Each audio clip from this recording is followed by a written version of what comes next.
என்னை பின்பற்றி வா. You follow me. என்னை பின்பற்றி. You follow me. ஜபத்தை கேட்கும் எங்கள் தேவா, கிருபை பெரிதல்லோ. இந்த காலை நேரத்திலும் என்னோடு கூட அப்போஸ்தலர் 2ஆம் அதிகாரம் 1வது வசனத்தை நீங்கள் எடுத்துக்கொள்ளும்படி உங்களை அன்பாய் கேட்டுக்கொள்கிறேன். அப்போஸ்தலர் 2ஆம் அதிகாரம் 1 வசனத்தை நான் உங்களுக்காய் வாசிக்கின்றேன். பெந்தேகோஸ்தே என்னும் நாள் வந்தபோது அவர்கள் எல்லோரும் ஒருமனப்பட்டு ஓர் இடத்திலே வந்திருந்தார்கள். நாம் ஜெபிப்போம். பரிசுத்தமுள்ள நல்ல பிதாவே, உமக்கு ஸ்தோத்திரம். இந்த காலை ஆராதனைக்காய் உமக்கு நன்றி செலுத்துகிறோம். இந்த காலை நேரத்திலும் தேவரீர் உம்முடைய சமூகம், உம்முடைய தயவு எங்களோடு இருக்கத்தக்கதாய் கர்த்தர் கிரியை செய்வீராக, கிருபை செய்வீராக. ஆண்டவரே, இந்த பெந்தேகோஸ்தே நாளை பற்றினதான காரியங்களை நாங்கள் தியானிக்க, நாங்கள் வாசிக்க, அவற்றிலிருந்து நாங்கள் வசனங்களிலிருந்து உம்முடைய காரியங்களை நாங்கள் அறிந்து கொள்ளத்தக்கதாய் இம்மட்டுமாய் நீர் எங்களுக்கு செய்த உம்முடைய மகத்துவமுள்ள கிருபைகளுக்காய், கிரியைகளுக்காய் உமக்கு நன்றி செலுத்துகிறோம். தேவரீர் இந்த நாளிலும் பெந்தேகோஸ்தே நாள் என்று சொல்லப்படுகிற தலைப்பின் கீழாக இந்த பெந்தேகோஸ்தே நாளை பற்றி, பெந்தேகோஸ்தே அனுபவத்தை பற்றி, பெந்தேகோஸ்தே காரியங்களை பற்றி நாங்கள் அறிந்து கொள்ளத்தக்கதாய் நீர் எங்களோடு கூட பேசுவீராக. அந்த குறிப்பிட்ட நாளிலே, குறித்த நாளிலே பரிசுத்த ஆவியானவர் இறங்கி வந்து, கர்த்தாவே, உம்முடைய சபையை நீர் எப்படி உருவாக்க வேண்டும், உம்முடைய சரீரம் எப்படி உருவாக்கப்பட வேண்டும் என்று நீர் முன்குறித்திருக்கிறீரோ, அதன்படியாய் நீர் இந்த நாளிலே எங்களுக்கு போதித்து வழி நடத்தும்படி உம்முடைய கரத்தில் ஒப்புக் கொடுக்கிறோம். கிருபையும் இரக்கமும் உண்டாகட்டும், இயேசுவின் நாமத்தில் பிதாவே, ஆமென். கர்த்தருடைய நாமம் மகிமைப்படுவதாக. பெந்தேகோஸ்தே என்னும் நாள் வந்த பொழுது என்று நாம் ஆரம்பித்தோம். பெந்தேகோஸ்தே நாள் என்று சொல்லும் பொழுது பழைய ஏற்பாட்டு காலத்திலே லேவியராகமம் 23ஆம் அதிகாரத்திலே அது ஒரு அறுப்பின் பண்டிகை என்று சொல்லப்படுகின்ற ஒரு அறுப்பின் பண்டிகையாய் ஆசரிக்கப்பட்ட ஒரு ஆசரிப்பை புதிய ஏற்பாட்டு காலத்திற்கு வரும் பொழுது புதிய ஏற்பாட்டு காலத்திலே பெந்தேகோஸ்தே பண்டிகை என்று அதிலே சொல்லப்படுகிறது. எபிரேயு பதத்திலிருந்து கிரேக்க பதத்திலே சொல்லப்படுகிறது தான் அதனுடைய வார்த்தையினுடைய மாற்றமே ஒழிய வேறு ஒன்றும் கிடையாது. அதே நேரத்தில் பெந்தேகோஸ்தே பண்டிகை என்று சொல்லும் பொழுது புதிய ஏற்பாட்டு காலத்திலே பழைய ஏற்பாட்டு காலத்திலே சொன்னதை போல தங்களுடைய வெள்ளாண்மையினுடைய அரிக்கட்டுகளிலே முதலாவது அரிக்கட்டை கொண்டு வந்து ஆசாரியனிடத்திலே கொடுத்து அதை கர்த்தருக்கு முன்பாக அசைவாட்டும் பலியாக அதை அசைவாட்டின பின்பு அந்த நாளிலிருந்து அவர்கள் அந்த வெள்ளாண்மை முழுவதுமாய் அறுத்து அதனுடைய பலன்களிலே பங்கை தேவனுக்கு கொண்டு வந்து தேவ சமூகத்திலே அதை செலுத்தி அங்கேயே தேவ சமூகத்தில் இருந்து சந்தோஷப்பட்டு களி கூர்ந்து கொண்டாட வேண்டிய ஒரு கொண்டாட்டத்தினுடைய 50வது நாள் கொண்டாட்டத்தை தான் இங்கே பெந்தேகோஸ்தே என்று சொல்லப்படுகின்றது. எப்படி அரிக்கட்டுகள் அறுக்கப்படுகிறதோ, இயேசு கிறிஸ்துவும் தன்னுடைய சொந்த சரீரத்திலே அவர் கொலை செய்யப்பட்டவராய் அவரை கொலை செய்து அடக்கம் பண்ண பின்பு அவர் உயிரோடு எழுந்து வருதல் அந்த அசைவாட்டும் பலிக்கு அடையாளமாய் சொல்லப்படுகிறது. அந்த அசைவாட்டும் பலிக்கு பின்பாக, அசைவாட்டுதலுக்கு பின்பாக 50வது நாள் என்று சொல்லப்படுகிற 50வது நாளிலே புதிய போஜனத்தை அவர்கள் பெற்ற பலனிலிருந்து புதிய அப்பத்தை செய்து கர்த்தருக்கு ஒரு புதிய போஜனத்தை அவர்கள் படைக்கும்படியாய் பழைய ஏற்பாட்டு காலத்திலே சொல்ல, அதே வார்த்தை புதிய ஏற்பாட்டு காலத்திலே நமக்கு தேவன் தம்முடைய பரிசுத்த ஆவியாகிய தம்முடைய ஆவியை, நம்மிடத்தில் இருக்கிற ஆவியை அல்ல, நம்முடைய ஆவியை புதுப்பிக்கிற ஒரு வேலையாய் பரிசுத்த ஆவியை நமக்கு கொடுத்த நாளை தான் பெந்தேகோஸ்தே நாள் என்று சொல்லப்படுகிறது. அன்றைக்கு தான் கர்த்தருடைய சபை என்று சொல்லப்படுகின்ற சபையினுடைய ஒரு ஆரம்பமாய் வருகின்றது. கர்த்தருடைய நாமம் மகிமைப்படுவதாக. புதிய ஏற்பாட்டு காலத்தினுடைய சபையின் ஆரம்பமாகவும் புதிய ஏற்பாட்டு காலத்திலே பரிசுத்த ஆவியானவர் இறங்கின நாளையும் தான் நாம் பெந்தேகோஸ்தே நாள் என்று நாம் சொல்லுகிறோம். அல்லேலூயா. பெந்தேகோஸ்தே அனுபவம் என்று சொல்லப்படுகிறவைகள் என்ன என்பதை பற்றி தான் நாம் ஆராய்ந்து பார்க்கும்படியாய் நான் ஒரு 4 காரியங்களை நான் உங்களுக்கு சொன்னதை ஞாபகப்படுத்துகிறேன். முதலாவது, அவர்கள் ஒருமனப்பட்டு என்று சொல்லப்படுகிறது. இரண்டாவது, அவர்கள் ஓர் இடத்திலே கூடி வந்தார்கள் என்று சொல்லப்படுகின்றது. மூன்றாவது, ஒரு முழக்கம் உண்டாயிற்று என்று எழுதப்பட்டிருக்கிறது. நான்காவது, ஒவ்வொருவர் மேலும் பரிசுத்த ஆவியானவர் இறங்கினார் என்று எழுதப்பட்டிருக்கிறது. சொல்லப்படுகிறது. இந்த 4 அனுபவங்களை வைத்துதான் பெந்தேகோஸ்தே என்றால் என்ன என்பதை நாம் விளங்கி கொள்ளுவதற்கு ஒரு பாடமாய் நாம் அதை ஆரம்பித்தோம். பெந்தேகோஸ்தே நாள் என்றால் என்ன என்பதற்கு முதலாவது சொல்லப்பட்ட ஒரு காரியம் என்னவென்று சொன்னால், அவர்கள் எல்லாரும் ஒருமனப்பட்டு என்று எழுதப்படுகிறது. பெந்தேகோஸ்தே என்று சொன்னாலே அதனுடைய அடிப்படை பேஸ்மெண்ட் முதலாவது என்னவென்று சொன்னால், அவர்கள் எல்லாரும் ஒருமனப்படுகின்ற ஒருமனப்பாடு. நான் சொன்னேன், அவர்கள் ஒருமனப்படுவதற்கு காரணம் என்னவாய் இருந்தது? சீஷர்களை பற்றி நீங்கள் வாசிக்கும் பொழுது ஒவ்வொருவரும் ஒவ்வொரு சிந்தையோடு கூட தான் இயேசு கிறிஸ்துவை பின்பற்றி வந்தார்கள் என்று சீஷர்கள் இயேசுவோடு இருக்கும் பொழுதே சில உதாரணங்கள் வேதத்திலே நமக்கு சொல்லப்படுகிறது. ஆனால் பெந்தேகோஸ்தே என்னும் நாள் வந்த பொழுது கிறிஸ்து நமக்காய் மரித்து ரத்தம் சிந்தி அடக்கம் பண்ணப்பட்டு அவர் உயிரோடு எழுந்து சீஷர்களிடத்தில் பேசின பின்பு 40 நாள் அவர் பேசின பின்பு அவர்கள் ஒரு 10 நாள் காத்திருந்தார்களாம். நீங்கள் பிதா சொன்ன வாக்குத்தத்தத்திற்கு காத்திருங்கள் என்று சொன்ன வார்த்தையின்படியாய் அவர்கள் 10 நாள் காத்திருந்தார்கள். 10 நாள் காத்திருந்த பொழுது 50வது நாளிலே பரிசுத்த ஆவியானவர் வாக்குத்தத்தம் பண்ணப்பட்டவர் அவர்கள் மேல் இறங்கினார். அல்லேலூயா, அல்லேலூயா. நல்லா கவனிங்க, பெந்தேகோஸ்தே அனுபவம் என்று சொன்னாலே ஒரு மனம் என்பதுதான் முதலாவது. ஒரு மனம் என்பதுதான் கர்த்தருடைய நாமம் மகிமைப்படுவதாக.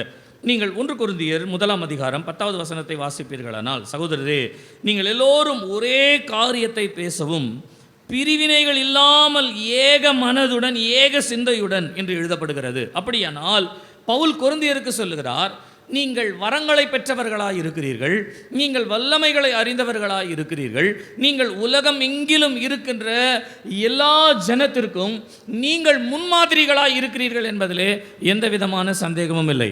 ஆனால் நீங்கள் செய்ய வேண்டிய ஒரு காரியம் இருக்கிறது. என்னவென்று சொன்னால், உங்களுடைய கூடி வரவிலே உங்களுக்குள்ளே நீங்கள் பிரிவினைகள் இல்லாமல் இருக்க வேண்டும். அப்படியானால் பிரிவினை என்று சொல்லப்படுவது, அதே நீங்கள் முதல் அதிகாரத்தில் 12வது வசனத்தை நீங்கள் வாசிக்கும் பொழுது, அதே நேரத்தில் 3ஆம் அதிகாரம் 4வது வசனத்தை வாசிக்கும் பொழுது, நான் பவுலை சேர்ந்தவன், நான் கேபாவை சேர்ந்தவன் என்று உங்களுக்குள்ளே பிரிவினை இருக்கிறது என்பதை நான் கேட்டு அறிந்திருக்கிறேன் என்று பவுல் சொல்லுகிறார். ஆகையினாலே நீங்கள் 1 கொரிந்தியர் 11ஆம் அதிகாரம் 17, 18 வசனங்களை வாசிப்பீர்களானால், நீங்கள் பிரிவினை உள்ளவர்களாய் நீங்கள் கூடி வரவு எப்படி இருக்கிறது என்று சொன்னால், அது நன்மைக்கு ஏதுவாயிராமல் தீமைக்கு ஏதுவாகவே அது மாறுகிறது. நீங்கள் சபையிலே கூடி வந்திருக்கும் பொழுது உங்களில் பிரிவினை உண்டு என்பதை நான் அறிகிறேன் என்று பவுல் சொல்லுகிறார். கர்த்தருடைய நாமம் மகிமைப்படுவதாக. நீங்கள் கலாத்தியர் 5ஆம் அதிகாரம் 20வது வசனத்தை நீங்கள் வாசிப்பீர்களானால், இந்த ஒரு மனம் என்று சொல்லப்படுகிறவைகளுக்கு எதிராய் இருக்கின்ற பிரிவினை என்ற ஒரு வார்த்தை எதற்கு சொல்லப்படுகிறது என்றால், மாம்சத்தின் கிரியைகளுக்கு சொல்லப்படுகிறது. இன்றைக்கி வசனத்தை வாசிக்கும் பொழுது கூட அதில் ஒரு வார்த்தை வந்தது. ஒரு வசனம் இப்படியாய் வாசித்தாங்க, என்னவென்றால், ஆவியினாலே நீங்கள் கிரியை செய்வீர்களானால் மாம்சத்தின்படி இருக்கிற சித்தத்தை நீங்கள் நிறைவேற்றாமல் இருப்பீர்கள். அப்படினால் ஆவிக்குரிய கிரியை நமக்குள்ளே அதிகரிக்கும் பொழுது மாம்சத்தின் கிரியை நம்மளே குறையும் என்பது உண்மைதான். ஆனால் பிரிவினைகள் என்கின்ற ஒரு மாம்சத்தின் கிரியை நமக்கிட்டே வருகிறது என்று சொன்னால் அதற்கு மூல காரணம் ஒரு மனம் என்ற ஒரு அனுபவத்தை நாம் அறியாமல் இருப்பது. கர்த்தருடைய நாமம் மகிமைப்படுவதாக. இந்த பெந்தேகோஸ்தே நாளை பற்றி நீங்கள் வேதத்திலே வாசிக்கும் பொழுது நான் சொன்னது போல சீஷர்களுக்குள்ளே எவன் பெரியவன் என்று ஆரம்பித்த ஒரு ஆரம்பம்தான். நீங்கள் லூக்கா எழுதின சுவிசேஷம் 22ஆம் அதிகாரம் 24வது வசனம் சொல்லுகிறது, அன்றியும் தங்களில் எவன் பெரியவனாய் இருப்பான் என்று அவர்களுக்குள்ளே ஒரு வாக்குவாதம் வந்ததாம். ஆனால் நீங்கள் அப்போஸ்தலர் 2ஆம் அதிகாரம் 14ஆம் வசனத்தை வாசிப்பீர்களானால், பேதுரு 11 கூட நின்று என்று எழுதப்பட்டிருக்கிறது. அப்படி என்றால் எல்லாரோடும் கூட நின்று பேதுரு பேசுகிறார், மற்றவர் எல்லாரும் அதை கவனிக்கிறார்கள். நீங்க யோசிச்சு பாருங்க, ஒரு காலத்தில் நீ பெரியவனா நான் பெரியவனான்னு பேசணுங்க. ஆனால் இன்றைக்கு எல்லாரும் ஒரே மனதோடு எழும்பி நிற்கிறார்கள். அதில் ஒருவர் பேசுகிறார். அந்த பேச்சின் மூலமாக ஏறக்குறைய 3000 பேர் முதலாவது சபையிலே அங்கத்தினர்களாய் மாறுகிறார்கள். அல்லேலூயா சொல்லுவோமா? அல்லேலூயா. நான் இதை எப்படி நினைக்கிறேன் அல்லது இதை எப்படி நாம் எடுத்துக்கொள்ளலாம் என்று சொன்னால், நம்முடைய மனதிலே ஒரு மனம் என்று நமக்குள்ளே உண்டானாலேயே நிச்சயமாய் சபை கூடி வருதல் என்பது ஆட்டோமேட்டிக்காக நடக்கும். சபைக்குள்ளே ஒரு மனம் இருக்குமானால் சபையிலே அனுதினமும் ஜனங்கள் சேர்க்கப்படத்தக்கதாய் மனம் திரும்புதல் உண்டாகத்தக்கதாய் அனுதினமும் சபையிலே சேர்க்கப்பட்டார்கள் என்று எழுதப்படுகிறது. அப்படியானால் இந்த சேர்க்கப்படுவதற்கு பெந்தேகோஸ்தே அனுபவம் என்பதற்கு அடிப்படை காரணம் என்னவென்றால், சீஷர்களுக்குள்ளே ஒருவருக்கு ஒருவர் ஒரு மனதோடு கூட அவர்கள் செய்த ஒரு கிரியை. அல்லேலூயா சொல்லுங்க, அல்லேலூயா. நான் சொல்லுகிறேன், நாம் ஒரு பெந்தேகோஸ்தே சபை என்று நாம் சொல்லிக்கொள்ளலாம். ஆனால் பெந்தேகோஸ்தே சபையினுடைய ஒரு உண்மையான அனுபவம் என்னவென்று சொன்னால் ஒருமனப்படுவது. நோக்கம் நல்லா கவனிங்க. இவர்களுக்கு இந்த ஒருமனம் வருவதற்கு முக்கிய காரணம் என்னவென்று சொன்னால், அவர்கள் எல்லாரும் ஒரு காலத்திலே யார் பெரியவனாய் இருப்பார்கள் என்று யோசித்தவர்கள். ஆனால் அதே சீஷர்கள் ஒரு மனதோடு கூடி வருவதற்கு காரணம் என்னவென்று சொன்னால், நான் மறுபடியும் வந்து உங்களை அழைத்து கொண்டு போவேன் என்று இயேசு சொன்னதினாலே இப்போ இதில் யார் பெரியவன்றதை காட்டிலும் யார் இயேசு கூட போகணுன்ற ஒரு மனம் வந்துருச்சு. கவனிங்க, சபை கூடி வருதல் என்று சொல்லும் பொழுது நீங்கள் கிறிஸ்துவை அறியும்படியாய் சபைக்கு வருவீர்களானால் சபையில் ஒரு மனம் வரும். ஆனால் நீங்கள் அறிந்து கொள்ளுகிற காரியங்கள் ஒருவேளை மற்றவர்களை பற்றியோ ஜனங்களை பற்றியோ மற்ற சூழ்நிலைகளை பற்றியோ வரும்பொழுது நிச்சயமாய் சபைக்குள்ளே பிரிவினைகள் என்று வருவது யதார்த்தமான ஒரு காரியம்தான். அப்படியானால் அவர்கள் இயேசுவை நோக்கி இயேசுவை கவனிக்கும்படியாய் இயேசுவை சார்ந்து அவர்கள் வந்ததினாலே அவர்கள் எல்லாருடைய மனமும் ஒருமனப்பட்டதாக இருக்கிறது. அல்லேலூயா, அல்லேலூயா. நான் இன்றைக்கு உங்களை கேட்கிறேன், நீங்கள் இன்றைக்கு சபைக்கு வந்திருக்கிறீர்கள், யாரை பார்க்க வந்திருக்கிறீர்கள்? சத்தமாக சொல்லுங்க. இயேசுவை. யாருடைய சத்தத்தை கேட்க வந்திருக்கிறீர்கள்? யாரை நோக்கி பார்க்க வந்திருக்கிறீர்கள்? கர்த்தருடைய நாமம் மகிமைப்படுவதாக. இந்த இந்த இந்த ஒரு மனம் என்று சொல்லப்படுகிற ஒரு காரியத்தை குறித்து இன்றைக்கு நாம் கொஞ்சம் கவனித்து நாம் கடந்து செல்லலாமே. பெந்தேகோஸ்தே அனுபவம் என்பது ஒரு மனமாய் இருப்பது என்று சொன்னால், இந்த ஒரு மனத்திற்கு இரண்டு காரியங்கள் தேவைப்படுகிறது. ஒன்று இணைந்திருத்தல் என்ற ஒரு காரியம், இரண்டாவது இசைந்திருத்தல் என்ற ஒரு காரியம். ஒரு மனம் என்று நீங்கள் சொன்னாலே ஒருவருக்கொருவர் இணைந்திருப்பது என்பது அர்த்தம். ஒரு மனம் என்று சொன்னாலே ஒருவரோடு ஒருவர் இசைந்திருக்கிற இசைவு என்பதுதான் அதனுடைய அர்த்தம். இன்றைக்கு இந்த ரெண்டு காரியங்களையும் நாம் சுருக்கமாகவே நாம் கவனிக்கலாமே. நீங்கள் முதலாவது யோவான் எழுதின சுவிசேஷம் 6ஆம் அதிகாரம் 67வது வசனத்தை நீங்கள் வாசிப்பீர்களானால், 6ஆம் அதிகாரம் 67வது வசனம் வாசிங்க. பன்னிருவரையும் நோக்கி நீங்களும் போய்விட மனதாயிருக்கிறீர்களோ, நீங்களும் போய்விட மனதாயிருக்கிறீர்களோ என்றார். சீமோன் பேதுரு அவருக்கு பிரதியுத்தரமாக ஆண்டவரே, யாரிடத்தில் போவோம்? நித்திய ஜீவ வசனங்கள் உம்மிடத்தில் உண்டே. நித்திய ஜீவ வசனங்கள் உம்மிடத்தில் உண்டே. கவனிங்க, கர்த்தருடைய நாமம் மகிமைப்படுவதாக. ஒரு காலகட்டத்திலே ஆண்டவர் சீஷர்களோடு பேசிக் கொண்டிருக்கிறார். சீஷர்களோடு அவர் பேசும் பொழுது அவர் தம்முடைய சரீரத்தை பற்றியும் தம்முடைய இரத்தத்தை பற்றியும் அவர் பேசுகிறார். சரீரத்தையும் இரத்தத்தையும் புசித்து பானம் பண்ணி நீங்கள் நித்திய ஜீவனை அடைய வேண்டும், நீங்கள் நித்திய ஜீவனை பெற வேண்டும் என்பதற்காக ஆண்டவர் ஒரு ஆவிக்குரிய ஒரு பதத்தை அல்லது ஆவிக்குரிய ஒரு உயிர்த்தெழுதலை பற்றி, அதற்கு சாதகமான ஒரு சூழ்நிலையை, திருவிருதை பற்றி பேசுகிறார். ஆனால் நீங்கள் வேதத்தில் வாசிங்கன்னா உங்களுக்கு சொல்லப்படுகிறது, அந்த வார்த்தைகளை கேட்ட பின்பு அது முதல் 66வது வசனம் வாசிங்க. அது முதல் அவருடைய சீஷரில் அநேகர் அவருடனே கூட நடவாமல் பின்வாங்கி போனார்கள். பாருங்க, அவருடைய சீஷர்கள் பின்வாங்கி போனார்கள். இப்ப ஆண்டவர் தம்மோடு கூட இருக்கிற 12 பேரை கேட்கிறாரு, நீங்களும் போய்விட மனதாயிருக்கிறீர்களா? அப்போ பேதுரு உடனே சொல்கிறாரு, ஆண்டவரே யாரிடத்துல போவோம்? பேதுரு இந்த வார்த்தையை சொல்கிறாருன்னா சாதாரணமாக கிடையாது.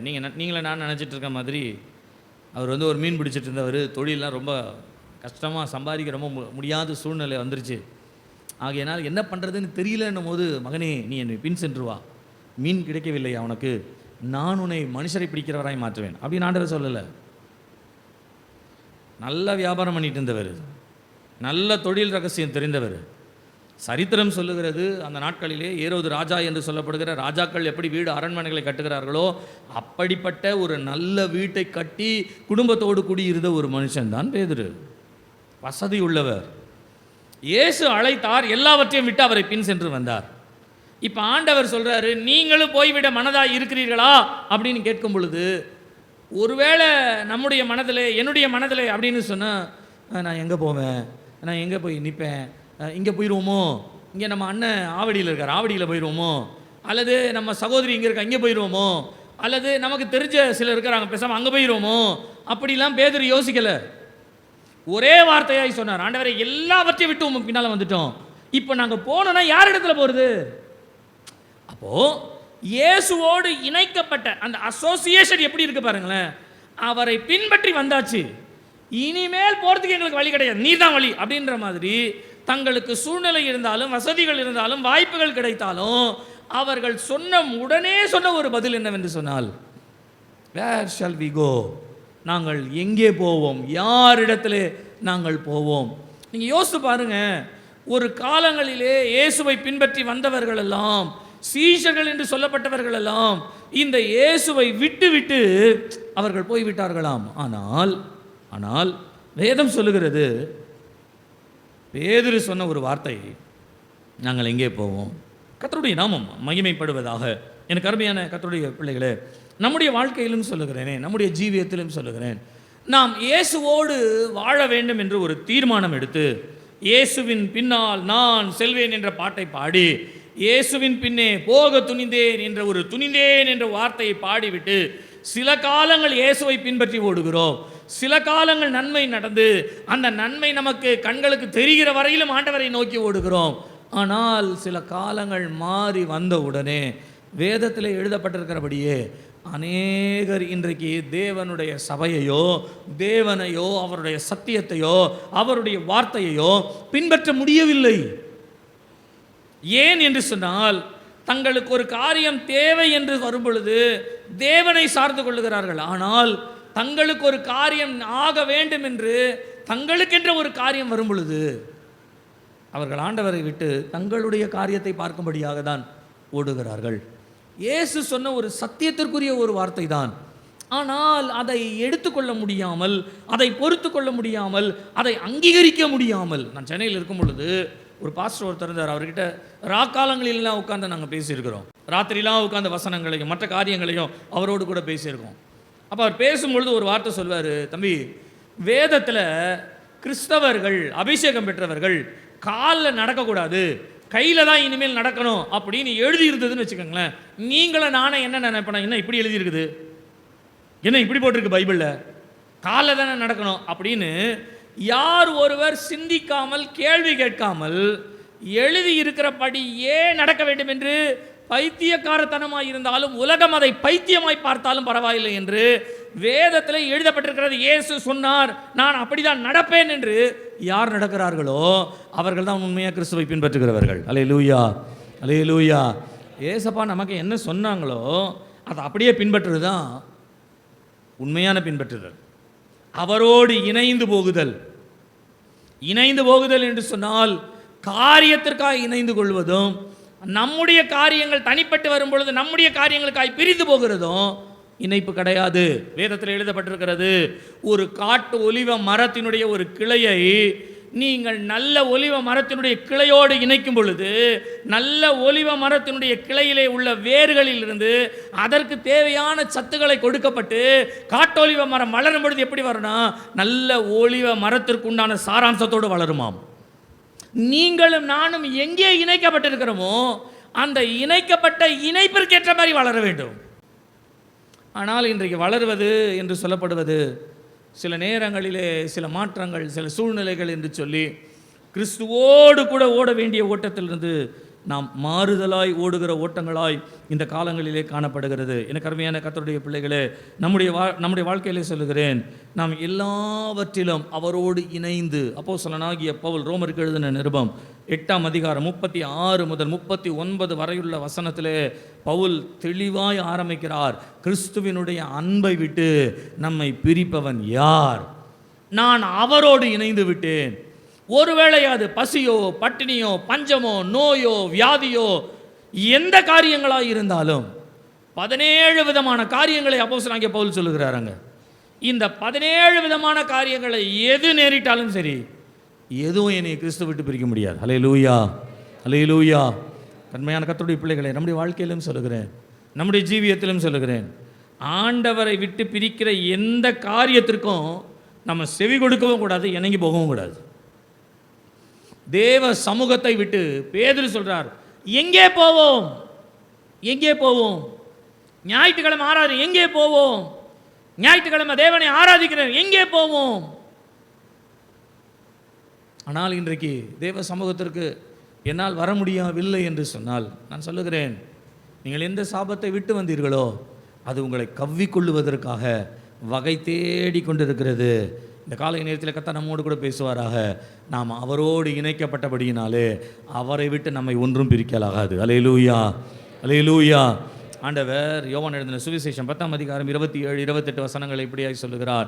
என் ஆடுகளின் சத்தத்தை அறிந்திருக்கிறது, அவைகள் எனக்கு பின் சென்று வருகிறது, நான் அவைகளை அறிந்திருக்கிறேன், அவைகளை ஒருவனும் ஒரு காலமும் என்னுடைய கரத்திலிருந்து அவைகளை பிரிக்க முடியாது. அவைகள் எனக்குள்ளாய் வளருகிறது, என்னுடையதாய் வளர்கிறது, எனக்காக நான் அதை வளர்த்து எடுக்கிறேன் என்று சொல்லுகிறார். தேவனோடு இணைந்திருக்கிற ஒரு வாழ்க்கை தான், தேவனோடு இணைக்கப்பட்ட. நீங்கள் வேதாகமத்தில் இந்த ஒருமனம் என்ற ஆரம்பிக்கிற ஆரம்பத்திலிருந்து நீங்கள் முக்கியமாக வேதத்தில் சீஷர்கள் அல்லது விசுவாசிகள் நடந்த அந்த சூழ்நிலையை நீங்கள் பார்த்தீங்கன்னா, நீங்கள் அப்போஸ்தலர் 2ஆம் அதிகாரம் 46வது வசனத்தை நீங்கள் வாசிப்பீர்களானால், அவர்கள் எல்லோரும் ஒருமனப்பட்டவர்களாய் தேவ ஆலயத்திலே அனுதினமும். அப்பனா யார் உண்மையான பெந்தெகோஸ்தே அனுபவம் உள்ளவர்கள் என்று சொன்னால், சபையிலே ஒருமனமாய் தரித்திருக்கிறவர்கள். சபைக்கே இல்லை அப்படின்னா அப்புறம் ஒருமனம் எப்படி வரும், அப்புறம் தரித்திருத்தல் எப்படி வரும்? அப்போது பெந்தெகோஸ்தே அபிஷேகத்தை, பெந்தெகோஸ்தே வல்லமையை, கிருபையை உடையவர்கள். அன்றைக்கு பெந்தெகோஸ்தே நாளிலே ஆண்டவர் எப்படி தம்முடைய சரீரத்தை ஒரு புதிய சரீரமாய் நமக்கு மாற்றினாரோ, அந்த சரீரத்தினாலே நம்முடைய சரீரத்தை புதுப்பித்தாரோ, அந்த புதுப்பித்தல் வந்துருச்சுன்னு சொன்னாலே இந்த ஒருமனம் என்ன பண்ணனா, எப்பொழுதெல்லாம் சபை கூடி வருகிறதோ அப்பொழுதெல்லாம் அந்த ஒருமனம் கிரியை செய்யக்கூடியதாக இருக்கிறது. அல்லேலூயா, அல்லேலூயா. ஒருமனப்பட்டவர்களாய் தேவாலயத்திலே அனுதினமும் தரித்திருந்து. நீங்கள் 5ஆம் அதிகாரம் 12வது வசனத்தை வாசிப்பு பாருங்களேன். எல்லோரும் ஒருமனப்பட்டு சாலமோனுடைய மண்டபத்திலே இருந்தார்கள். ஒருமனப்பட்டு எங்கே இருந்தாங்க சொல்லுங்கள்? ஒருமனப்பட்டு எங்கே இருந்தாங்க? கர்த்தருடைய சமூகத்தில். அப்படி வச்சுக்கோங்க, கர்த்தருடைய சமூகத்தில் இருந்தாங்க. அப்போ கர்த்தருடைய சமூகத்திற்கு வரும் பொழுதெல்லாம் அவர்களுக்குள்ளே ஒருமனம் கிரியை செய்கிறது. அல்லேலூயா, அல்லேலூயா. கர்த்தருடைய நாமம் மகிமைப்படுவதாக. இந்த ஒருமனம் என்று சொல்லப்படுகிற ஒரு இணைக்கப்பட்ட ஒரு வாழ்க்கை நமக்கு வேண்டும். நான் வேதத்திலிருந்து ஒரு 3 ஆட்களை நான் உதாரணம் சொல்லி இந்த முதல் பகுதியை நான் முடிக்கிறேன். இரண்டாவது, இதிலேயே நமக்கு சொல்லப்பட்டிருக்கிற இணைந்து என்பது மாத்திரமல்ல, இசைவு என்ற ஒரு வார்த்தை கூட இன்றைக்கு நாம் கவனிக்கலாமே. ஒரு மனம் என்று சொல்லும் பொழுது நாம் இணைந்து செல்லக்கூடிய, நீங்கள் ரூத்தினுடைய சரித்திரம் 1ஆம் அதிகாரம் 18வது வசனத்தை நீங்கள் வாசிப்பீர்களானால், அந்த இடத்திலே ரூத்தினுடைய புருஷன் மரித்து போகிறார், நகோமியினுடைய புருஷனும் இல்லாத ஒரு பட்சத்திலே இவர்கள் தங்களுடைய வாழ்க்கைக்கு இனிமேல் அடுத்த பகுதி என்னவென்று தெரியாமல் இருக்கும் பொழுது நகோமி தன்னுடைய மருமக்களை பார்த்து சொல்லுகிறார், நீங்கள் உங்களுடைய வீட்டிற்கு போய்விடுங்கள், வேறு ஏதாவது ஒரு நல்ல வாழ்க்கையை நீங்கள் அமைத்துக் கொள்வதற்கு உங்கள் வீட்டில் உள்ளவர்கள் உதவி செய்வார்கள் என்று சொல்லும் பொழுது ஓர்பால் நகோமியை கட்டிப்பிடித்து அழுது முத்தம் கொடுத்து போய்விட்டாள் ரூத்து போல. அப்போ நகோமி கேட்குறா, நீ போய்விடு தானே, நீயும் போய்விடு மகளே அப்படின்னு சொல்லும் பொழுது ரூத் அந்த இடத்துல உறுதியாய் பேசின ஒரு காரியத்தை பற்றி வருகிறது. அது எப்படிப்பட்டது என்பதை நீங்கள் 18வது வசனத்திலே வாசிக்கலாம். வாசிங்க. கூட வர மன உறுதியாய் இருக்கிறதை கண்டு, தன்னோடு கூட வருவதற்கு அவள் மன உறுதியாய் இருக்கிறதை கண்டு, அப்புறம் அதை குறித்து அவளோட ஒன்றும் பேசவில்லை. பாருங்க, கல்யாணம் ஆயிடுச்சு, மாமியார் கிட்ட வந்தாச்சு. இப்ப மாமியாரோடு இருக்கும் பொழுது தன்னுடைய சொந்த வீட்டிலே வசதி உண்டு, அங்கே போய் இருக்கலாம், ஓர்பால் போய்விட்டாள். ஆனால் ரூத் போகவில்லை. ஏன் என்று சொன்னால், அவள் எந்த தேவனிடத்திலே தன்னை இணைத்து கொண்டாளோ அந்த தேவன் எப்படிப்பட்டவர் என்பதை அறியாமல் விட மாட்டேன் என்று தன்னுடைய மனதை நகோமியோடு கூட இணைத்து கொண்டாள். அல்லது இப்படி சொல்லுகிறேனே, தேவனோடு அவள் இணைத்து கொண்டாள். அப்படி இணைத்து கொண்டு தனக்குள்ளே ஒரு மன உறுதியை வைத்திருந்தால், எந்த காரியத்தை நான் பின்பற்றும்படியாய் நான் இங்கே வந்தேனோ, என்ன நேர்ந்தாலும் சரி நான் இதை விட்டு போக மாட்டேன். நீங்கள் சரித்திரத்தில் வாசித்து பாருங்க, இயேசு கிறிஸ்துடைய வம்ச வரலாறினுடைய சரித்திர பகுதியில் ரூத் இடம்பெறுகிறாள். ரூத் ஒரு பரிசுத்த சந்ததியினுடைய வித்தை கொண்டு வருகின்ற ஒரு ஸ்திரீயாய், ஈவந்தோ அவளுடைய வாழ்க்கையில் ஒருவேளை அவள் ஒரு மோவாபிய ஸ்திரீ என்று சொல்லப்படுகிற, அருவருப்பு என்று சொல்லப்படுகிற சந்ததியில் வந்திருக்கலாம். ஆனால் தான் எதிலே இணைக்கப்பட்டிருக்கிறோமோ அந்த இணைப்புக்கு ஏற்றது போல தன்னுடைய மனதை உறுதிப்படுத்தி கொண்டாள். அந்த உறுதியை தேவன் அங்கீகரித்தாள். அங்கீகரித்தவர் தன்னுடைய பரிசுத்த வித்துகளிலே ஒரு பங்கை ரூத்துக்கும் கொடுத்து பரிசுத்த சந்ததியினுடைய ஒரு பரிசுத்த ஸ்திரீயாய் கர்த்தர் மாற்றிவிட்டார். அல்லேலூயா, அல்லேலூயா, அல்லேலூயா. சொல்லுகிறேன், கர்த்தரை பின்பற்றுகிற ஒரு உறுதி வருகிறது என்று சொன்னால், அதில் எத்தனை விதமான இழப்புகள் வந்தாலும், அதில் எத்தனை விதமான தோல்விகள் வந்தாலும், நான் இயேசுவை பின்பற்றி போகிற காரியத்தில் எந்த இடத்தில் விட்டு கொடுக்கவே மாட்டேன் என்று இயேசுவை விட்டு கொடுக்காமல் பிடித்திருக்கிற ஒரு அனுபவம் நமக்கு வேண்டும். நீங்கள் யோசிச்சு பாருங்க, அவர் நம்மேல் உறுதியாயிருக்கிறார் நம்மை காப்பாற்ற. ஆனால் காப்பாற்றப்படுவதற்கு உண்டான உறுதி என்பது இன்றைக்கு அவரை பிடித்து கொள்ளுகிற பிடிமானம். நான் சொல்லுகிறேன், உலகத்தில் உள்ள அற்பமான காரியங்களுக்கு இயேசுவை விட்டு விட்டு உலகத்திற்கு போகிறார்கள். உலகத்தில் உள்ள சாதாரணமான ஒரு காரியம், உலகத்தில் உள்ள மனுஷர்களே அதை தீட்டு வேண்டாம், அது கெட்ட பழக்க வழக்கம் என்று சொல்லப்படுகின்ற உலக மனுஷர்களே தங்களை காத்துக்கொள்ளுகிற இடத்துல நான் சொல்லுகிறேன், கர்த்தரை பின்பற்றி வருகிறவர்கள் கர்த்தரை விட்டு அவர்கள் தங்களுடைய பழக்கத்திற்கும் தங்களுடைய ஒழுங்கினத்திற்கும் போவது என்று சொல்லப்படுவது, நான் சொல்லுகிறேன், நம்முடைய மன உறுதியிலே அது சரியில்லாமல் இருக்கிறது. பரலோகத்திற்கு போவதற்கும் நான் சொல்லுகிறேன் அது முழு தடையாகவே இருக்கும். ஆனால் வேதம் சொல்லுகிறது, ஒரு நல்ல பெந்தேகோஸ்தே அனுபவம் உள்ள ஒரு மனம் உள்ளவர்கள் யாராய் இருந்தாலும் அவர்கள் தேவனை இயேசுவை பின்பற்றுகிற காரியங்களிலே மன உறுதியோடு இருப்பார்கள். அல்லேலூயா, அல்லேலூயா, அல்லேலூயா. ஒரு பாட்டு இப்படி இருக்குது, என்ன வந்தாலும் நம்புவேன் என் நேசர் மீட்பரை, யார் கைவிட்டாலும் பின் செல்வேன் என் நேசர் இயேசுவை, அகல ஆழ உயரம் எவ்வளவா என்னை நேசித்தார், எவ்வளவா என்னை அன்பு கூர்ந்தார். நம்முடைய வாழ்க்கையில் நாம் கிறிஸ்துவை விட்டு சற்று பின்மாற்றம், சற்று விலகி, சற்று தளர்ந்து போன போல இயேசு என்றைக்காகிலும் ஒரு இடத்துல தளர்ச்சி கொடுத்திருப்பார் என்று சொன்னால், இன்னைக்கு நம்முடைய வாழ்க்கையில் இந்த சந்தோஷத்தையும் இந்த பலத்தையும் இந்த கிருபையை நம்மால் அனுபவிச்சிருக்கவே முடியாது. ஆனால் எல்லா சூழ்நிலைகளையும் நம்மை மன்னித்து, நம்மை ஆதரித்து, நம்மை பலப்படுத்தி இதுவரையிலும் கர்த்தர் நம்மை நடத்தி வந்திருக்கிறார் என்று சொன்னால், நம்முடைய இருதயத்தில் யோசித்துக் கொள்ளுங்க, எல்லாம் அவருடைய கிருபை. அவரோடு இணைக்கப்பட்டோம், இனிமேல் அவரை விட்டு பின்வாங்கக்கூடாது. அல்லேலூயா, அல்லேலூயா.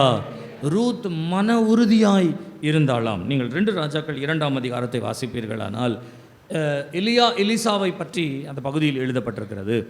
எலியா கர்த்தருடைய சமூகத்திற்கு எடுத்துக்கொள்ளப்படுகின்ற ஒரு நாள் வந்த பொழுது எலிசாவினிடத்திலே அவர் சொல்லுகிறார், அவருடைய பிரயாணம் கில்காலிலிருந்து ஆரம்பிக்கின்றது. ஒவ்வொரு இடங்களாய் அவர்கள் போகும் பொழுதெல்லாம் எலிசாவை பார்த்து எலியா சொல்லுகிறார். நீங்கள் 2ஆம் அதிகாரம் 2வது வசனத்தை நீங்கள் வாசிப்பீர்களானால் வாசிங்க. எலிசாவை நோக்கி நீ இங்கே இரு, கர்த்தர் என்னை பெத்தேல் மட்டும் போக அனுப்புகிறார் என்றான். கில்காலிலே சொல்லுகிறார், என்னை பெத்தேலுக்கு போகும்படியாய் கர்த்தர் சொல்லுகிறார். அதற்கு எலிசா நான் உம்மை விடுகிறதில்லை என்று கர்த்தரின் ஜீவனையும் உம்முடைய ஜீவனையும் கொண்டு சொல்லுகிறேன் என்பதை நீங்கள் திரும்பவுமாய் 6வது வசனத்தை வாசிப்பீர்களானால் அங்கேயும் அதே வார்த்தை தான் சொல்லப்பட்டிருக்கும். கீழ்காலிலிருந்து பெத்தேலுக்கு போகிறார்கள், பெத்தேலிலிருந்து எரிகோவுக்கு போகிறார்கள், எரிகோவிலிருந்து யோர்தானுக்கு போகிறார்கள். இவர்கள் போகிற இடங்களில் எல்லாம் எலியா சொல்றாரு எலிசா கிட்ட, கர்த்தர் என்ன போக சொல்றாருப்பா, நீ இங்கே இரு, கர்த்தர் என்ன போக சொல்றாருப்பா. இதற்கு நடுவில் எரிகோ வந்தோடனே எரிகோவில் உள்ள தீர்க்கதரிசிகள் எல்லாம் வந்து கேட்குறாங்க, இன்றைக்கு உம்முடைய எஜமானை ஆண்டவர் எடுத்துக்கொள்ள போகிறார், உமக்கு தெரியுமா அப்படின்னு கேட்கும் பொழுது அவங்க சொன்ன அர்த்தம் என்னன்னா, அவர் தான் போகிறாரு, எதுக்கு நான் அவர் பின்னாலே போயிட்டு இருக்கிறேன்னு அர்த்தம். ஆனால் எலிசா சொன்ன வார்த்தை என்ன தெரியுங்களா, எனக்கு தெரியும், நீங்கள் சும்மா இருங்க அப்படின்னு. நீங்கள் சும்மா இருங்க. இந்த உலகத்தில் நான் சொல்லுகிறேன், ஆண்டவரை பின்பற்றி வரும் பொழுது சில நேரங்களிலே சிலர் நாம் சும்மா இருக்கும்படி எந்த நோக்கத்தோடு, எந்த தரிசனத்தோடு, எந்த காரியத்தை நோக்கி, கர்த்தரை நோக்கி நாம் பயணம் செய்கிறோமோ இந்த பயணத்திலிருந்து நம்ம இழுக்கும்படியாய் நான் சொல்லுகிறேன், சில நேரங்களில் தீர்க்கதரிசிகள் கூட நமக்கு விரோதமாய் தீர்க்க தரிசனங்கள் சொல்லலாம். தீர்க்கதரிசிகள் கூட நம்முடைய வாழ்க்கையில் ஒரு இடரல் வர வேண்டும் என்று ஒரு இடரை உண்டாக்குகிற வழியை அவர்கள் சொல்லிவிடலாம். ஆனால் வேதம் சொல்லுகிறபடி, எலிசா சொல்லுகிறபடி, எனக்கு தெரியும், நீங்கள் சும்மா இருங்க, எனக்கு தெரியும் அப்படின்ற ஒரு வார்த்தைக்குள்ளே நம்ம வந்துட்டோன்னா, நான் சொல்லுகிறேன், எலியாவின் இடத்துல இருந்த ஆவியின் வரங்கள் ரெட்டத்தனையாக எலிசாவின் இடத்துல தான். ரெட்டத்தனையாக எலியாவும் எலிசாவும் உயிரோடு செத்துப்போன பிள்ளைகளை உயிரோடு எழுப்பின சரித்திரம் வேதத்தில் உண்டு. அதையும் தாண்டி நீங்கள் எடுத்தீங்கன்னா, எலிசாவினுடைய வாழ்க்கையில் அவன் வியாதிப்பட்டு மரித்த பின்பு அவனுடைய கல்லறையில் செத்துப்போன ஒரு வாலிபனுடைய சீரியர்கள் எதிர்த்து வருகிறதை கண்டு அடக்கம் பண்ண போகிற வழியில் பயந்து போய், யுத்தம் வருதுன்னு பயந்து போய் இருக்கிற ஏதாவது ஒரு கல்லறையில் போட்டு போகும்னு சொல்லி எலிசாவினுடைய கல்லறையை தள்ளிட்டாங்களாம். அந்த வாலிபனுடைய சரீரம் எலிசாவினுடைய எலும்புக்கு மேலே பட்ட உடனே இந்த வல்லமை எப்படிங்க வந்தது? அவன் உறுதியாக இருந்தான். எனக்கு கிடைக்க வேண்டிய தேவ கிருபையை நான் பெற வரையிலும், என்னை எந்த நோக்கத்துக்காக இந்த உலகத்தில் தேவன் கொண்டு வந்தாரோ அந்த நோக்கத்தை நான் அடைகிற வரையிலும் நான் தளர்ந்து போக மாட்டேன். நீங்கள் தளர்ந்து போகாதபடிக்கு உங்கள் மன உறுதியோடு கூட நீங்கள் இருப்பது தேவனோடு இணைக்கப்பட்டதனுடைய அனுபவம். யோபு 13ஆம் அதிகாரம் 15வது வசனத்தில் இப்படியா யோபு சொல்லுகிறார், அவர் என்னை கொன்று போட்டாலும் நான் அவர் மேல் நம்பிக்கையாக இருப்பேன். கரங்களை உயர்த்தி ஒரு அல்லேலூயா சொல்லுங்க பார்க்கலாம். கரங்களை உயர்த்தி ஒரு அல்லேலூயா சொல்லுங்க. யோபு சொல்கிறார், அவர் என்னை கொன்று போட்டாலும் நான் அவரை விட மாட்டேன். இன்னைக்கு காலையில் நான் சொல்கிறேன், பெந்தேகோஸ்தே சபைன்னு சொல்கிறது ஒரு பேர், லேபிள். ஆனால் பெந்தேகோஸ்தே அனுபவம்னு ஒன்று இருக்குது. என்ன தெரியுங்களா? கர்த்தர் மேல் ஒரு உறுதி உள்ளவர்களாய் வாழணும். நான் அவரோடு இணைக்கப்பட்டு விட்டேன், இனி அவரை விட்டு நான் பிரிய மாட்டேன். எந்த சூழ்நிலை வந்தாலும், எந்த காலங்கள் வந்தாலும், எந்த எதிர்ப்புகள் வந்தாலும், எந்த ஏமாற்றுதனங்கள் என்னை ஏமாற்றும்படியாய் வந்தாலும், சில சொல்லுவாங்க இங்கே போனால் கிடைக்கும், அங்கே போனால் கிடைக்கும், இது போனால் கிடைக்கும், அது போனால் கிடைக்கும். நான் அப்போ சில கிறிஸ்தவ சபையில் ஆராதிக்கிறவங்களுக்கு சொல்கிறேன், நீங்கள் எங்கே போனாலும் எதுவும் கிடைக்காதுங்க. உங்களை தேவன் எங்கே அழைச்சாரோ அந்த தேவ சமூகத்தில் வந்து முழங்கால் படிக்கிட்டு ஒரு சொட்டு கண்ணீர் விடுங்க. அந்த தேவனை நோக்கி உறுதியாக பிடிச்சு கேளுங்க, உண்மைதான் நம்பி இருக்கிறேன், உண்மையே நம்பி இருக்கிறேன், நீ தான் எனக்கு உதவி செய்யணும், அவருடைய பாதத்தில் விழுந்து பாருங்க. ஆண்டவர் சொல்றார், ஒரு தகப்பன் தன் பிள்ளைக்கு இறங்குவதை போல நான் உனக்கு இறங்குவேன். அல்லேலூயா, அல்லேலூயா, அல்லேலூயா. நான் கேட்கிறேன், இன்றைக்கு எத்தனை பேர் உறுதியாய் பிடிக்காமல் இன்றைக்கு உறுதி இல்லாமல் இருக்கிறீர்களோ? நீங்கள் அத்தனை பேர்களும் இன்றைக்கு தேவ சமூகத்தில் ஒரு பொருத்தனை பண்ணுங்க. ஆண்டவரே, இனிமேல் உம்முடைய சமூகத்திலே நான் உறுதியாய் தரித்திருக்கத்தக்கதாய், உம்முடைய பாதத்தை நான் உறுதியாய் பிடித்து கொள்ளத்தக்கதாய். நேரா போய் எலிசாவினுடைய காலை பிடிச்சு கதறி அழுது அந்த அம்மா. எலிசா சொல்றாரு, என்னன்னு தெரியல, ஏதோ நடந்திருக்கு, கர்த்தர் எனக்கு அதை மறைச்சிட்டார், என்னன்னு தெரியல. அவ காலை பிடிச்சிட்டு கதறா, ஆண்டவரே நீர் எனக்கு ஒரு பதில் சொல்லாம நானும் விட மாட்டேன்.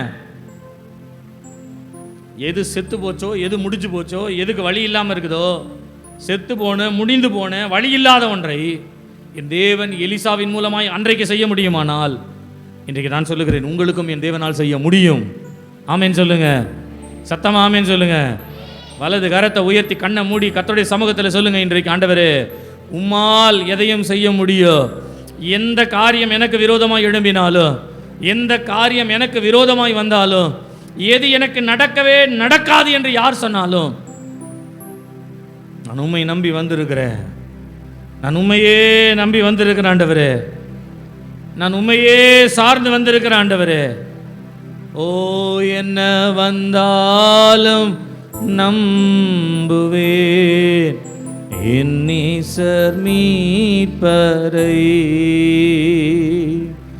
யார் கைவிட்டாலும் பின் செல்வே எனது இயேசுவை அகல ஆழ உயரமா இவ்வளவு அன்பு கூர்ந்தார். என்ன துன்பங்கள் வந்தாலும் அவர் என்னை கைவிட மாட்டார். அகல ஆழ உயரமாய் இவ்வளவு அன்பு கூர்ந்தார். என்ன துன்பங்கள் வந்தாலும் அவர் என்னை கைவிட மாட்டார். காக்கும் வல்ல மீட்பர் உண்டெனக்கு உண்டெனக்கு உண்டெனக்கு. காக்கும் வல்ல மீட்பர் உண்டெனக்கு காத்திடுவார் என்றுமே காத்திடுவார் என்றுமே. வலது கரத்தை உயர்த்தி சொல்லுங்க, ஆண்டவரே நான் உம்மையே நம்பி இருக்கிறேன், நான் உம்மையே நம்பி இருக்கிறேன். எந்த நோக்கத்திற்காய் என்னை உம்மிடத்தில் இணைத்து கொண்டீரோ அந்த நோக்கம் இன்றைக்கு நிறைவேறத்தக்கதாய் ரூத்தை போல ஒரு பரிசுத்த சந்ததியாய் என்னை மாற்றுவீராக. எலிசாவை போல இந்த உலகத்திலே வல்லமையோடு என் வாழ்க்கையிலே தேவ சித்தத்தை நிறைவேற்ற உதவி செய்வீராக. யோபுவை போல இரட்டத்தனையான ஆசீர்வாதத்தை நான் அடையும்படிக்கு இந்த நாட்களிலே எனக்கு வருகிற சோதனைகளின் மத்தியிலே அவர் என்னை கொன்று போட்டாலும் நான் அவரை விடமாட்டேன் என்று மன உறுதியோடு நிற்கத்தக்கதாய் எல்லா கரங்களை தட்டி வாய்களை திறந்து நல்ல வாய்களை திறந்து தேவ சமூகத்திலே அந்நிய பாஷை வைராக்கியத்தோடு சொல்லுங்க, மனதிலே நினைத்து கொண்டே சொல்லுங்க, என்ன வந்தாலும் நான் உம்மை விடமாட்டேன், என்ன வந்தாலும் நான் உம்மை விடமாட்டேன், எது நடந்தாலும் நான் உம்மை விடமாட்டேன். நீர் என்னுடைய தகப்பன் ஆண்டவரே, நீர் என்னுடைய தேவன் ஆண்டவரே. எத்தனை பேர் நீர் என்னை கைவிடுவீர் என்று அன்றைக்கு எசேக்கியா ராஜாவிற்கு முன்பாக சனகரிப் கூவினதை போல இன்றைக்கு தேவன் உதவி செய்ய மாட்டார் என்று எத்தனை பேர் அவிசுவாசமான வார்த்தைகளை சொன்னாலும் சரி, என் தேவன் சகலத்தையும் செய்ய வல்லவர். நீர் செய்ய நினைத்ததை ஒருவராலும் தடை செய்ய முடியாது. என்னுடையதை தேவன் எனக்கு கொடுக்க வல்லவராய் இருக்கிறார். அதை இன்றைக்கு கொடுப்பார், அதை இப்பொழுதே கொடுப்பார், அதை இன்றைக்கு செய்வார். ஒரு கபலதுரா ரீபலா சந்தலா கபௌரியாலபா ரீபலா தியாலபரபா.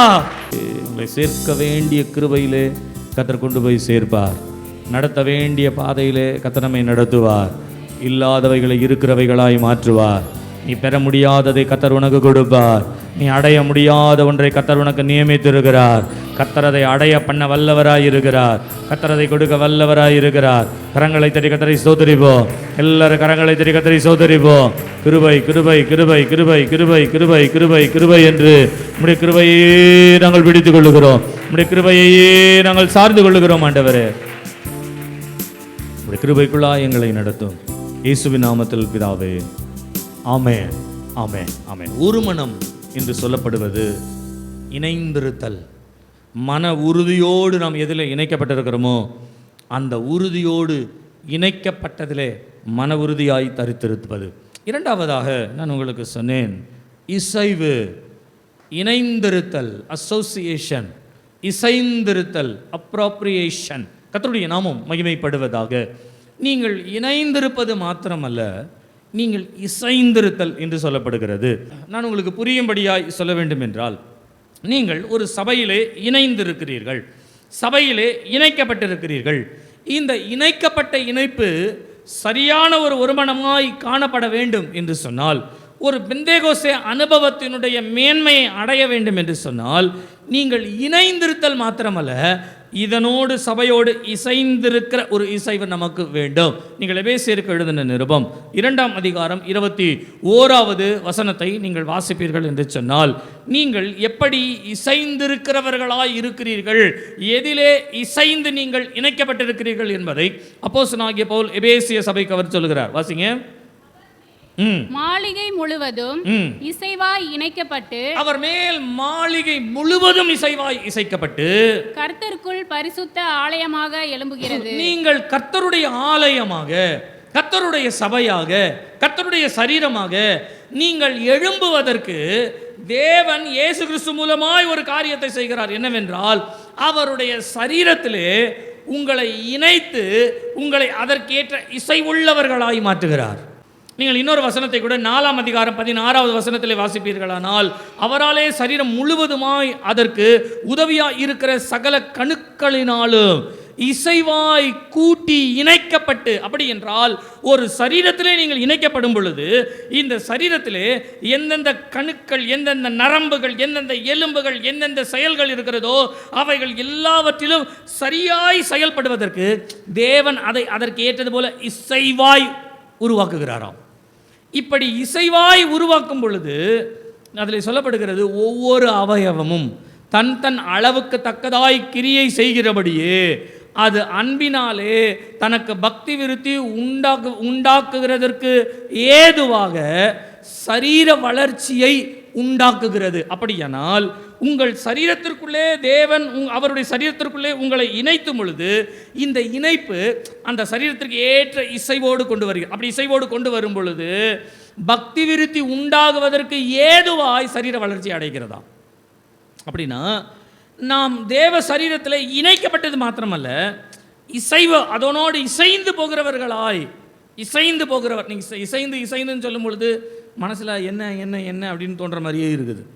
உங்களுக்கு ஒரு உதாரணத்தை சொல்கிறேன். இதே எபேசியர் 5ஆம் அதிகாரம் 31வது வசனத்தை நீங்கள் வாசிப்பீர்களானால், மனுஷன் தன் தகப்பனையும் தன் தாயையும் விட்டு தன் மனைவியுடன் மனைவியோடு இசைந்து இருவரும் ஒரே மாம்சமாயிருப்பார்கள். அப்படியானால் அவருடைய சரீரத்தோடு இசைந்து அப்படின்னு வருது. இசைந்துன்ற ஒரு வார்த்தை எதற்காக கொடுக்கப்படுகிறது என்று சொன்னால், ஒரு புருஷன் தன்னுடைய தாயையும் தகப்பனையும் விட்டுட்டு மனைவியோடு இசைந்து என்று சொல்லும் பொழுது அவங்க 2 பேருடைய வாழ்க்கை போதோன்னு நிறுத்திட்டு நீ இங்கேயே வாழுப்பா அப்படின்றது கிடையாது. தாய் தகப்பனோடு நீ வாழும் பொழுது உன்னுடைய சரீரமானது சரியான வளர்ச்சி அடையத்தக்கதாய், அதை இப்படி சொல்லலாமே, சரியான ஆவிக்குரிய பக்தி விருத்தி உண்டாகும்படிக்கு தாய் தகப்பனோடு கூட நீ வளர்ந்து நீ இதனோடு கூடவே இருந்து விடாதபடிக்கு திருமணம் ஆகும் பொழுது உன் மனைவியோடு நீ இசையும் பொழுது உனக்கு ஏற்ற பக்தி அதிலும் கிடைக்கிறது என்று சொல்லுகிறார். அப்படியானால் ஒவ்வொரு காலகட்டத்திற்கு தேவன் நமக்கு சரியான ஒரு ஆவிக்குரிய வளர்ச்சியை நாம் பெற்றுக்கொள்வதற்கு சில இடங்களிலே அதற்கு ஏற்ற இசைவுகளை உண்டாக்கி கொடுக்கிறார். ஒரு புருஷனாகிலும் மனைவியாகிலும் ஒருவருக்கு ஒருவர் இசைந்து இணைந்து செயல்படும் பொழுது அங்கே ஒரு பரிசுத்தம் உண்டாகிறது, அங்கே ஒரு பக்தி விருத்தி உண்டாகிறது. அப்படியானால் ஒரு பக்தி விருத்தி உண்டாக்கப்படுகின்ற ஒரு இசைவிற்குள்ளே தேவன் நம்மை கொண்டு வருகிறார். நீங்கள் உங்களை பக்தி விருத்திக்கு ஏதுவாய் வளர்த்து கொள்ள வேண்டும் என்று சொன்னால், அதற்கு தான் பவுல் பிலிப்பியருக்கு எழுதும் பொழுது 2ஆம் அதிகாரம் 2ஆம் வசனத்தில் சொல்கிறார், நீங்கள் ஏக சிந்தையும் ஏக அன்பு உள்ளவர்களாய் இருந்து இசைந்த ஆத்துமாக்களாய் ஒன்றையே நீங்கள் சிந்திக்க வேண்டும். இசைந்த ஆத்துமாக்களாய். அப்படியானால் சபையிலே ஒரு முடிவு எடுக்கப்படுகின்றது, குடும்பத்திலே ஒரு முடிவு எடுக்கப்படுகிறது. அந்த முடிவிலே ஒருவேளை ஏற்ற காரியங்கள் வரலாம், அல்லது அந்த முடிவிலே ஏதாகிலும் சில தாழ்வுகளும் நமக்கு வரலாம். அப்படி ஏற்ற காரியங்களும் தாழ்வான காரியங்கள் எது வந்தாலும் சரி, எந்த ஏற்றதையும் என்ற தாழ்வையும் சகித்து கொண்டு பரவாயில்லை என்று போகிற ஒரு நல்ல இசை உண்டாக்குகிற ஒரு நிலை இருக்கும் என்று சொன்னால் நீங்கள் ஒரு மனதோடு வாழ முடியும். நீங்கள் பெந்தேகோஸ்தே அனுபவத்தினுடைய அடிப்படையில் நீங்கள் சரியாய் வாழ முடியும்.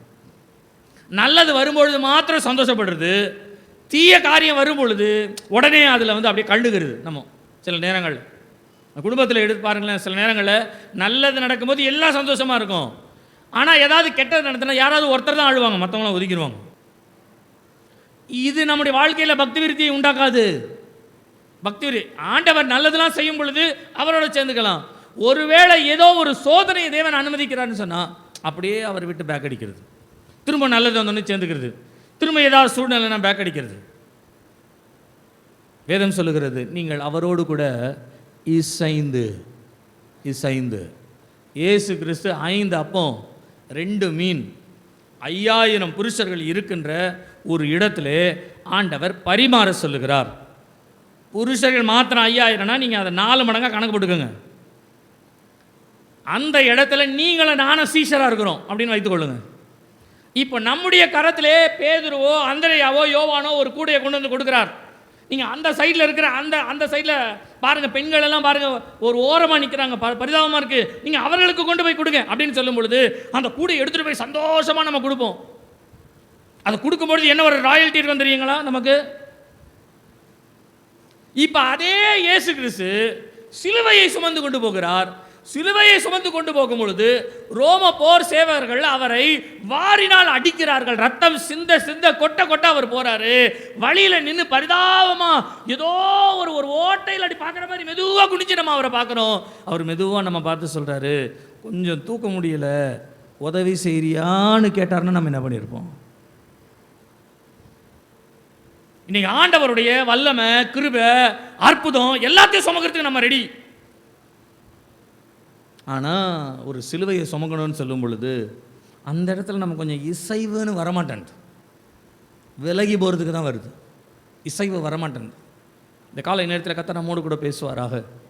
நாம் இசைந்து போகிறவர்களாய், நான் வேதத்திலே ஆக்கில்லால் பிரிஸ்சில்லாலை குறித்து வாசிக்கும் பொழுது நீங்கள் அப்போஸ்தலர் 18ஆம் அதிகாரம் 2வது வசனத்திலும் அதே 18ஆம் அதிகாரத்தினுடைய 18, 26 வசனங்களிலும் நீங்கள் வாசிப்பீர்களானால் இந்த ஆக்கில்லால் பிரிஸ்சில்லால் என்று சொல்லப்படுகிறவர்களை பற்றி வேதம் ஆரம்பிக்கிறது. அவர்கள் ஆக்கில்லா ஒரு யூதனாய் இருந்தபடியினாலே அவன் சற்று தேவ மார்க்கத்தை பற்றி நன்றாய் அறிந்து, கிறிஸ்துவை பற்றின காரியங்களை அறிந்து, கிறிஸ்துவை பின்பற்றுகிறவர்களாய் வாழ்ந்தவர்களுக்கு ஒரு நல்ல சந்தர்ப்பம் கிடைக்கிது. பவுல் வராரு. பவுல் வந்த உடனே அவரோடு கூட இணைந்து கொள்ளுகிறாங்க. நீங்கள் அவரோடு இணைந்து கொண்டு அவரோடு ஊழியம் செய்யும்படியாய் புறப்பட்டு போகிறார்கள். நல்ல வியாபாரிகள், நல்ல பண வருமானத்தை பார்த்தவர்கள், அந்தஸ்து உள்ளவர்களாய் வாழும்படியான ஒரு அந்தஸ்து இருக்கிறவர்கள் இன்றைக்கு இயேசுவை பற்றி அறிந்தவுடனே நாமும் எதையாகிலும் ஆண்டவருக்காய் செய்ய வேண்டும் என்று சொல்லி எதையாகிலும் செய்வதற்காக அவர்கள் ஊழியத்திலே பவுலோடு கூட இணைந்து கொள்ளுகிறார்கள். நீங்கள் ரோமர் 16ஆம் அதிகாரம் 3வது வசனத்திலே வாசிக்கும் பொழுது அவர்களை வாழ்த்துங்கள் என்று சொல்லுகிறார். நீங்கள் 1 கொரிந்தியர் 16ஆம் அதிகாரம் 19வது வசனத்தை வாசிக்கும் பொழுது இந்த ஆக்கில்லால் பிரிஸ்சில்லாலை பற்றி கொரிந்திய சபைக்கு, கொரிந்தியர்களுக்கு பவுல் அழகாய் அவர்களை பற்றின ஒரு சாட்சியை சொல்லுகிறார். நீங்கள் 2 தீமோத்தேயு 4ஆம் அதிகாரம் 19வது வசனத்தில் வாசிக்கும் பொழுதும் நீங்கள் இந்த ஆக்கில்லால் பிரிஸ்சில்லான்ற ஒரு பேரை நீங்கள் எங்கெங்கெல்லாம் வாசிக்கிறீங்களோ 2 பேரையும் ஒன்றா தான் வாசிப்பீங்க, ஒன்றா தான் வாசிப்பீங்க. எந்த இடத்துல புருஷனும் மனைவியும் இசைந்து போகிற, இசைவாய் காரியங்களை செய்கிற ஊழியங்களானாலும், ஒரு ஊழியரை நாம் கவனிக்க வேண்டும், விசாரிக்க வேண்டுமானாலும், ஒரு காரியத்தை செய்ய வேண்டுமானாலும் 2 பேர் ஒன்றாய் இசைந்தே காரியத்தை செய்கிறார்கள். ஆனால் இன்றைக்கு பெந்தெகோஸ்தே அனுபவத்தில் சொல்லுகிறேன், ஒன்று இது ஒரு வழியில் இருக்கும், அது ஒரு வழியில் இருக்கும். இல்லை அப்படின்னு சொன்னால் இது 2மே சேர்ந்த ஆண்டவருக்கு விரோதமாக தான் இருக்கும்.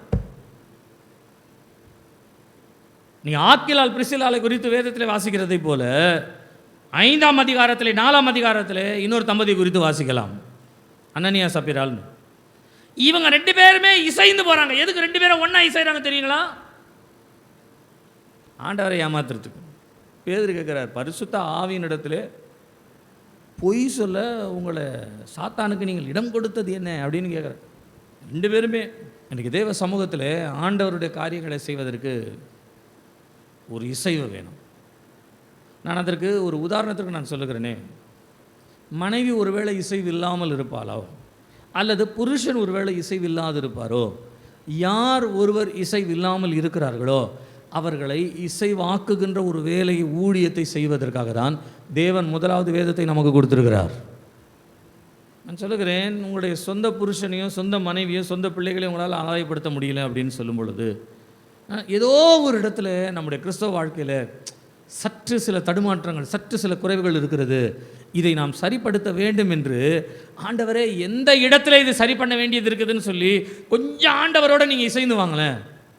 உங்களுக்கு இசைவு இல்லாது இருக்கிற குடும்பத்தில், இசைவு இல்லாது இருக்கிறவர்கள தேவன் இசைந்து வர பண்ணுவார். ஒரு அல்லேலூயா சொல்லுங்கள், சத்தமாக சொல்லுங்கள். பாருங்கள், உங்களுக்கு விரோதமாக என்னென்ன காரியங்களை குடும்பத்திற்குள்ளே இருக்கிறவர்கள் பேசினார்களோ அவங்க எல்லாம் ஒரு நாள் இசைந்து நம்ம இடத்துல வரப்போகிறாங்க. நான் உங்களுக்கு ஏற்கனவே சொல்லியிருக்கேன், இயேசு கிறிஸ்துவை அவருடைய சொந்த சகோதரர்களே நம்பலை, கிண்டல் பண்ணாங்களாம். ஒரு முறை பண்டிகை நாள் வந்த உடனே அவருடைய சகோதரர் சொல்கிறார், இயேசுவின் சகோதரர், நான் நினைக்கிறேன் யோவான் 7ஆம் அதிகாரத்தில், நீர் போய் பண்டிகை நாளிலே நின்று அற்புதத்தை செய்வீரானால் எல்லாருக்கும் அது தெரியுமே, ஆகையினால் எல்லாரும் காண்கின்றபடி நீ செய்ய வேண்டியது தானே அப்படின்னு சொல்லி அதை ஒரு ஆலோசனையாக சொல்லலை, கிண்டலாக சொல்கிறாங்க. நீ தான் பெரிய ஆளாச்சப்பா, நீ அங்கே போய் சொன்னால் பெரிய ஆளாக இல்லாமல, நீ பரிசுத்தம் காமிச்சிக்கிறல, நீ அங்கே போய் நீ ஒரு அற்புதத்தை எல்லாம் பின்பற்றுவாங்கள்ல, போய் செய். ஆனால் இயேசு சொல்கிறாரு, நான் அதுக்காக வரல, நான் செய்ய வேண்டிய வேலையை நான் செய்வேன்னு சொல்லிட்டு அவர் அந்த இடத்திற்கு போனார். அற்புதம் செய்வதற்கு போகலை, இந்த உலகத்திலே நீங்கள் காண்கிற, நீங்கள் பார்க்கிற ஒரு வெளிச்சத்தையும், நீங்கள் அனுபவிக்கிற, நீங்கள் எதிர்பார்க்கிற ஒரு தாகம் தீர்த்தலையும் இந்த உலகத்திலே ஒரு சம்பிரதாயத்தின் மூலமாய் நீங்கள் செய்கிறீர்கள். ஆனால் அப்படியல்ல, நான் உலகத்திற்கு ஒளியாய் இருக்கிறேன், நான் இந்த உலகத்தினுடைய ஜனங்களுக்கு உங்கள் தாகத்தை தீர்க்கும்படியாய் வந்திருக்கிறேன் என்று தாகத்தை தீர்ப்பதை பற்றியும் ஒளியை பற்றியும் பேசுகிறார். இயேசு கிறிஸ்துவுக்கே அவருடைய சகோதரத்தில் மதிப்பு இல்லை. பட் ஸ்டில், ஆனாலும் அந்த இடத்துல ஒரு காரியம் மாறுதல் வருகிறது. என்னவென்று சொன்னால், இயேசு கிறிஸ்துவினுடைய பாடு, மரணம், உயிர்த்தெழுதல், இது எல்லாவற்றையும் கவனித்த அவருடைய சகோதரர்கள் கடைசி நாட்களில் இயேசு கிறிஸ்துவை பற்றி ஒரு பொதுவான நிருபத்தை யாக்கோபு எழுதும் பொழுது அநேக காரியங்களை கிறிஸ்துவை மனதிலே வைத்து தான் அவர் பேசுகிறார். ஒரு காலத்திலே தன் சொந்த சகோதரனுக்கு இசைவில்லாமல் நடந்தவர்கள், ஆனால் இன்றைக்கு அவரோடு எந்த விதத்திலும் இசைந்து போகிற ஒரு குணநலம் உண்டாகிறது என்று சொன்னால், நான் சொல்லுகிறேன், இயேசு உயிர் தெழுந்த உடனே யாரை போய் சந்திச்சார்? மகதலேனா மரியாள் கிட்ட சொன்னார், அடுத்து நான் போய் யாரை பார்க்க போகிறேன் அப்படின்னா சீஷரை பார்க்க போகிறேன். ஆனால் இயேசு முதல்ல யாரை சந்திச்சிருக்கேன்னு தெரியுமா? நம்மளை வீட்டிலே வச்சே அவமானப்படுத்தின ஒருத்தருங்க, முதல்ல அவனே போய் பார்ப்போம், யாக்கோபை போய் பார்ப்போம்.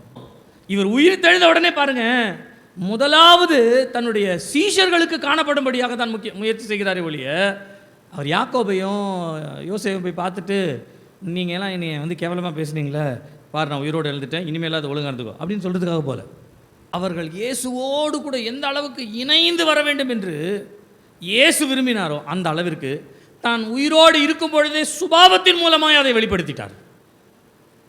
அவர் உயிர் தெழுந்தார் என்ற செய்தியை கேட்ட பின்புதான் இவங்க இயேசு தன்னோடு இருக்கும் பொழுது என்னென்ன செய்தார் எல்லாத்தையும் ரெக்கக்னைஸ் பண்ணுறாங்க. அப்படி என்றால் அவர் தன்னோடு தன்னுடைய குடும்பம் இசைந்து வர வேண்டும் என்பதற்காக தன்னையே ஒப்பு கொடுத்து தான் அந்த ஊழியத்தை அவர் நிறைவேற்றினார். அதே போல் உங்கள் குடும்பத்தில் யாராகிலும் ஒருவர் இருவர் இசைவில்லாமல் இருப்பார்கள் என்று சொன்னால் அவர்கள் இசைவாவதற்கு நீங்கள் ஒரு காரியத்தை பண்ணணும், நான் ஒரு காரியத்தை பண்ணணும். நானும் எவ்வளோ சொல்கிறேன் பாஸ்டர், கேட்க மாட்டுறாங்க. நானும் ஒவ்வொரு முறையும் படித்து சொல்கிறேன், அவங்களுக்கு விளங்கவே மாட்டேன்து. எப்போ பார்த்தாலும் இப்படியே தான் இருக்கிறாங்க, இதே சூழ்நிலை தான். சொல்லும் பொழுதுலாம் தலையாட்டிக்கிறாங்க, செய்கிறேன்றாங்க, பார்த்துக்கலான்றாங்க, போகலான்றாங்க, ஆனால் அது ஒன்றும் நடக்க மாட்டேன்து அப்படின்னு சொன்னால் நீங்கள் இன்னும் அவங்கக்கிட்டே சொல்லிட்டு இருந்து அவங்ககிட்டே உட்காந்துட்டு இருந்தீங்கன்னா வேலைக்காகாது. நீங்கள் ஒன்று செய்யணும், என்னன்னா, யார் ஒருவரை கர்த்தருக்கு நீங்கள் இசைந்திருக்க பண்ணுகிறீர்களோ அவர்கள் என்ன பண்ணணும் அப்படின்னு சொன்னால், நீங்கள் கர்த்தரோடு இசைந்திருக்கிற ஒரு அனுபவத்தை அவர்கள் அறிந்து கொள்ளத்தக்கதாக இன்னும் அதை ஸ்ட்ராங் ஆக்கணும். நீங்க தேவனோடு இருக்கிற ஐக்கியத்தையும் உறவையும் இசைவையும் இன்னும் அதிகப்படுத்தணும். நீங்க தேவனோடு இருக்கிற இசைவை விதைச்சு பாருங்களேன், நீங்க சொல்லவே வேணாம், ஆட்டோமேட்டிக்காக நடக்கும், ஆட்டோமேட்டிக்காக செயல்படும், ஆட்டோமேட்டிக்காக இருக்கும். எதை தேவன் நமக்கு செய்ய வேண்டும் என்று வைத்திருக்கிறாரோ அதை நிறைவேற்றுவதற்கு ஒருவேளை நம்முடைய குடும்பத்தில் ஒரு நிறைவு இல்லாமல் இருக்கட்டும், ஆனால் அந்த நிறைவை நோக்கி தேவனோடு இசைந்து நாம் போவோம் என்று சொன்னால் தேவன் நமக்காக யாவற்றையும் செய்ய வல்லவராக இருக்கிறார். அல்லேலூயா, அல்லேலூயா, அல்லேலூயா. ராக்கிலால் பிரிஸ்ஸலால் எப்படி இணைந்து ஊழியத்தை நிறைவேற்றினார்களோ, இசைந்து ஊழியத்தை நிறைவேற்றினார்களோ, அதே போல சொல்லுகிறேன், ஒரு மனம் உள்ளவர்களாய் நீங்கள் தேவ சமூகத்திலே இணைந்தது மாத்திரமல்ல, நீங்கள் அவரோடு கூட இசைந்திருக்கிறவர்களாய் காணப்பட வேண்டும். இசைந்திருக்கிறவர்களாய் என்ன சொன்னாலும் சரி ஆண்டவர்கிட்ட தலையாட்டிக்கிற ஒரு பழக்கம் வேணும். ஆண்டவருக்கு அறிவாளிங்கெல்லாம் தேவையில்லை, தெரியுங்களா உங்களுக்கு? வீரமாக இருக்கிறவங்களாம் ஆண்டவருக்கு தேவையில்லை, தெரியுங்களா உங்களுக்கு? எல்லாம் தெரியும் அப்படின்னு சொல்கிறாங்க, தெரியும், அவங்களாம் ஆண்டவருக்கு தேவையில்லை, தெரியுங்களா? எதுவுமே தெரியல ஆண்டவரேன்னு சொல்கிறாங்களா, அவங்கள தான் வான்னு கூப்பிடுவார். இங்கே வா, நான் உனக்கு சொல்கிறேன், நீ செய்ப்போ. எனக்கு இது தெரியும், அது தெரியும், இதை பார்த்துருக்கேன், அதை படிச்சிருக்கேன், இதை படிச்சிருக்கேன், எல்லாம் படிச்சிருக்கல. மோசே கூட ஆண்டவர் கூடும்போது மோசே அப்படி, ஆண்டவரே எனக்கு எல்லா வித்தைகளும் தெரியும், இப்போ என்னைய விட்டு பாருங்க, பார்வோடைய வீழ்த்திடுவேன் நான், அந்த அளவுக்கு எனக்கு வல்லமை இருக்குது. அப்படியா, சரி வா, நான் உனக்கு வேற ஒரு காரியம் சொல்லி தரேன்னு கூட்டின்னு போய் ஆடு மேய்க்க விட்டாராம். ஆடு மேய்க்க விட்டாராம். நீங்கள் யோசிச்சு பாருங்க, நீ கொஞ்சம் நினச்சி பாருங்க. நாங்களாம் முதல் ஊழியத்துக்குள்ளே போகும் பொழுது பிரசங்கம் பண்ணணும், பாட்டு பாடணும், ஆராதனை நடத்தணும், இதெல்லாம் ரொம்ப ஆசை. அதுலேயும் கொஞ்சம் பாட்டு பாட தெரிஞ்சவங்களுக்கெல்லாம் சொல்ல வேணும். கொஞ்சம் பாட்டு பாட தெரிஞ்சவங்களாம் நமக்கு எப்படா வாய்ப்பு கொடுக்கும், எப்படா நமக்கு கிடைக்கும் அப்படின்ட்டு ஊழியோன்னு வந்த உடனே வெளியிலேருந்து பார்க்கும் பொழுது பிரசங்க மேடையும் ஆராதனை நடத்துகிறதும் மைக்கை கொடுக்குறதும் இதுலேயே நம்ம பார்த்து பழகிட்டோம். ஊழியோன்னு உள்ளே போன உடனே நமக்கு நல்ல ஆராதனையோடு அபிஷேகத்தோடு பாட்டு பாடுறதுக்கு முதல் இடம் அப்போஸ்தலர் கிறிஸ்தவ சபையில் கொடுப்பாங்க. எங்கே தெரியுங்களா? கல்லறையில் நின்று பாட்டு பாடணும் சாவுக்கு. அப்படியே மைக்கை கையில் பிடிச்சிட்டு அப்படியே கண்ணை மூடிக்கிட்டு அப்படியே ஆராதனை பண்ணுறது அப்படின்றதுலாம் இருக்குது. ஆனால் முதல்ல கண்ணை மூடி செத்து போனவங்களுக்கு பாட்டு பாட கற்றுக்கணும். நம்ம ஏசியிலலாம் ஊழியம் செய்கிறதுன்றது நல்ல மேன்மை இருக்குது. ஆனால் அதற்கேற்ற நல்ல வளர்ச்சி நம்மளை ஒப்பு கொடுக்கணும். உலகமும் வேணும், இதுவும் வேணும் அப்படின்ற மாதிரிலாம் ஊழியம் செய்ய முடியாது. ஒருவேளை காலங்கள் மாறி எங்கெங்கே ஏசி எப்படி மாறி இருக்கும் எனக்கு தெரியாது. ஆனால் அதெல்லாம் இங்கே மாறாது.